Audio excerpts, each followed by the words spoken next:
प्रश्नावली 3.2 का ये दूसरा सवाल है। A1 बटा A2 B1 बटा B2 C1 बटा C2 से तुलना करके हमें ये प्राप्त करना है कि रेखा प्रतिच्छेद है, संपाती है या समांतर है। ये प्रश्न मैंने आधा लिखा है और हमें ये पता लगाना है कि रेखा प्रतिच्छेद करती है, समांतर है या संपाती है। तो हम पहला सवाल सरल करते हैं। तो पहला सवाल हमारे पास क्या लिखा है, 5x minus 4y plus 8 7x plus 6y minus 9 बराबर 0। ये समीकरण हमने एक माना और इसको हमने समीकरण क्या माना, 2। अब हम यहाँ लिखते हैं यहाँ पर कि मानक समीकरण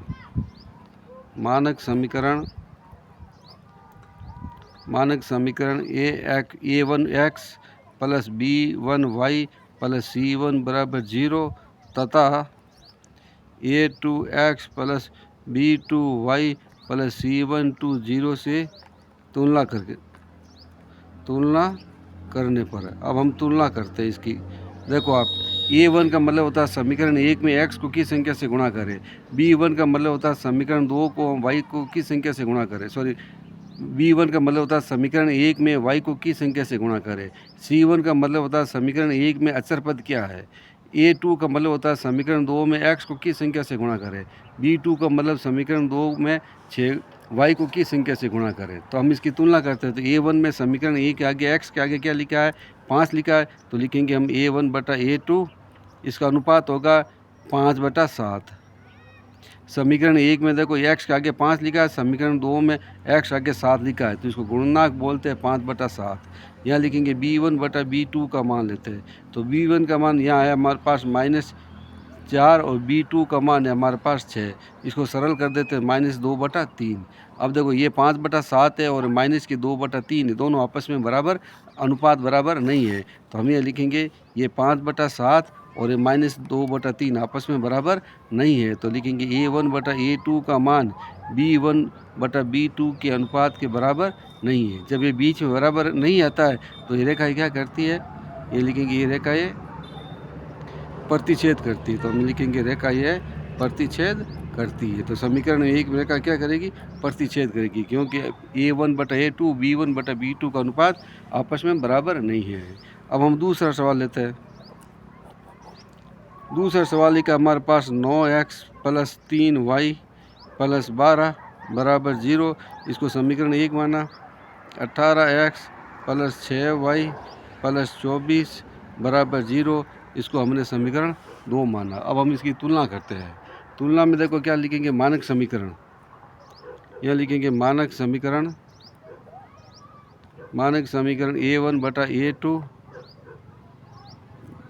और मानक समीकरण A1x plus B1y plus C1 बराबर 0 और तथा A2x plus B2y plus C2 0 से तुलना करने पर अब हम इसकी तुलना करते हैं। तो देखो A1 का मान हमारे पास कहाँ से आएगा, समीकरण 1 से। A2 का मान समीकरण 2 से आएगा। तो इसके आगे 9 लिखा तो हमने लिखा 9 बटा 18। तो ये कितने आ गए, 1 बटा 2। यहाँ लिखेंगे B1 बटा B2। तो B1 बटा B2 का मान समीकरण 1 में देखो ये लिखा 3 बटा 6। ये 3 है और ये 6 है, तो हम ये लिखेंगे 3 बटा 6। यहाँ x y का मान आ जाएगा B1 का मान, यहाँ आ जाएगा B2 का मान 6। तो हम लिखेंगे 6। इसको भी सरल करेंगे तो क्या आएगा, 1 बटा 2। अब हम लिखेंगे C1 बटा C2। C1 में पहला पद समीकरण में देखो अचर पद 12 है, तो लिखेंगे 12। C2 में देखो दूसरे समीकरण में अचर पद क्या है, 24। तो ये लिखा हमने 24। भाग दिया तो 12 का भाग इसमें एक बार गया, 12 का भाग इसमें 2 बार गया। तो देखो आप ध्यान से देखो 1 बटा 2, 1 बटा 2 और 1 बटा 2 तीनों का उत्तर बराबर आ रहा है। तो हमें लिखेंगे A1 बटा A2 बराबर है B1 बटा B2 के और C1 बटा C2 का अनुपात बराबर है। जब तीनों अनुपात बराबर है तो ये रेखा क्या होती है, संपाती होती है। रेखा ये संपाती होती है। तो ये लिखेंगे रेखा संपाती है। अब हम तीसरा सवाल सरल करते हैं। तीसरा सवाल हमारे पास देखो क्या लिखा है, ये तीसरा सवाल है। 6x माइनस 3y प्लस 10 बराबर 0, 2x माइनस y प्लस 9 बराबर 0। इसको माना समीकरण 1, इसको माना समीकरण 2। अब आप देखो यहाँ लिखेंगे मानक समीकरण। मानक समीकरण हमारे पास क्या है, A1x plus B1y plus C1 बराबर 0 और तथा A2x plus B2y plus C2 0 से तुलना करने